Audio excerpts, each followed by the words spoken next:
Hello viewers, আসসালামু আলাইকুম। আপনারা সবাই কেমন আছেন? আশা করছি ভালো আছেন। তো আজকের এই ভিডিওতে আমি আলোচনা করব স্মার্ট ওয়াচ নিয়ে। তো আমার এই চ্যানেলে অলরেডি কিছু ভিডিও দেওয়া আছে, স্মার্ট ওয়াচ রিভিউ করা হয়েছে।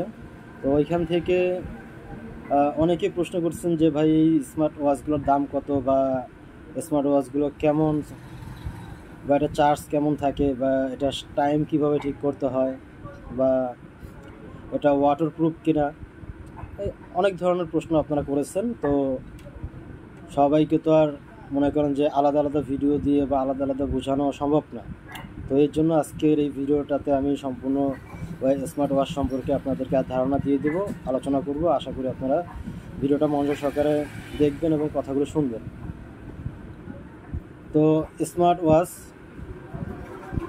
যেই স্মার্ট ওয়াচটার ভিডিও আমি করেছিলাম বা রিভিউ করেছি, তো এটা কিন্তু কোনো স্পন্সর নয়। এটা জাস্ট আমি আমার নিজের টাকা দিয়ে কিনেছিলাম দারাজ থেকে। তো সেটাই আর কি আমি নিজেই রিভিউ করেছি, ইউজ করার পরে দেখলাম যে পারফরমেন্স ভালো, এই জন্য রিভিউ করেছিলাম। তো আর স্মার্ট ওয়াচটার দামটাও কম, তেমন একটা দামি স্মার্ট ওয়াচ সেটাও কিন্তু না। এটা কম দামি একটা স্মার্ট ওয়াচ, তারপরেও আর কি খুবই ভালো, খারাপ বলা যায় না, কারণ আমি ইউজ করতেছি নিজেও। স্মার্ট ওয়াচটা খুবই ভালো।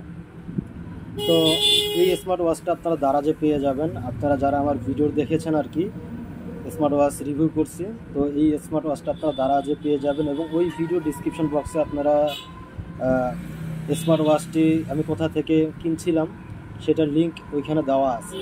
তো ওইখান থেকে আপনারা যারা নিতে চান সেখানে তারা নিতে পারেন।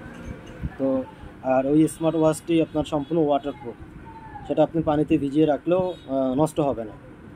এবং এই স্মার্ট ওয়াচটিতে কীভাবে টাইম 12 ঘন্টা সেট করতে হয় অনেকে জানেন না। এই বিষয়ের উপরেও কিন্তু আমি অলরেডি কয়েকটা ভিডিও তৈরি করে রাখছি, চাইলে কিন্তু ওই ভিডিওগুলো আপনারা দেখতে পারেন, দেখে আপনাদের সমস্যার সমাধান করে নিতে পারেন। আর স্মার্ট ওয়াচটি আপনার যে বেলগুলো আছে, সেই বেলগুলা একটু হার্ড টাইপের বেল, মানে অতটা কিছু বেল আছে না রাবার শক্ত হার্ড, ওইরকম আর কি, বেশি নরম না আর কি, একটু হার্ড টাইপের বেল। আর স্মার্ট ওয়াচটিতে যে নিচে সেন্সর আছে, এই সেন্সর দিয়ে আপনাদের যে কাজ করার কথাগুলো বলছে, যে সেন্সরে আপনার ডায়াবেটিস মাপা যাবে, ঠিক আছে, কিন্তু আসলে এটা কাজ করে না, এটা শুধু শুধু দিচ্ছে, এটা কোনো কাজের না।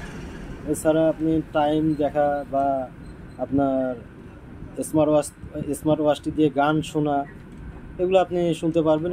যদি গান শোনেন তাহলে দেখা যায় আপনার স্মার্ট ওয়াচটি 3 থেকে 4 ঘন্টা চার্জ থাকবে, এর বেশি চার্জ থাকবে না। আর যদি গান না শোনেন, শুধু স্মার্ট ওয়াচ টাইম দেখার জন্য, বা আপনার ফোনে যে ইনকামিং কল আসবে বা আপনি কাউকে কল দিবেন আউটগোয়িং, তো কথা মানে অল্প স্বল্প কথা বলে দেখা যায় 12-13 ঘন্টা আপনি ইউজ করতে পারবেন। আর শুধুমাত্র যদি টাইম দেখার জন্য ব্যবহার করে থাকেন স্মার্ট ওয়াচটি, সেক্ষেত্রে দেখা যায় আপনি 1 দিন বা 1.5 দিনের বেশি ইউজ করতে পারবেন। আর স্মার্ট ওয়াচটির দাম হচ্ছে মূলত প্রায় 390 টাকা বা 400-র আশেপাশে, বা সময় ভেদে দেখা যায় সেটার দাম একটু আপ ডাউন করতেই পারে। তো আপনারা দেখে নেবেন দামটা, ঠিক আছে। আমি যে সময় কিনছিলাম ওই সময় 390 টাকা দিয়ে কিনছিলাম। তো এখন হয়তো বা বেশিও থাকতে পারে, কমও থাকতে পারে, সেটা ওই কোম্পানির উপরে নির্ধারণ করে। তো যারা আমার এই ভিডিওগুলো দেখছেন, অবশ্যই ভিডিওতে লাইক কমেন্ট করবেন এবং আপনাদের মতামত জানাবেন, এবং আপনারা আসলে কোন ধরনের ভিডিও চান চাইলে ভিডিওর কমেন্টেও আপনারা বলতে পারেন, তাহলে দেখা যায় আমি ওই বিষয়ের উপরে ভিডিও তৈরি করলাম। তো আমার এই চ্যানেলটাতে আপনারা মূলত সব ধরনের টেক ভিডিও পেয়ে যাবেন, আশা করি আপনাদের কাজে আসবে। তো এই ছিল স্মার্ট ওয়াচ নিয়ে আজকের কিছু আলোচনা। যদি ভিডিওটা ভালো লেগে থাকে তাহলে অবশ্যই চ্যানেলটি সাবস্ক্রাইব করবেন এবং অবশ্যই ভিডিওতে একটি লাইক দিয়ে যাবেন। দেখা হচ্ছে পরবর্তী ভিডিওতে, সেই পর্যন্ত ভালো থাকবেন, সুস্থ থাকবেন। আল্লাহ হাফেজ।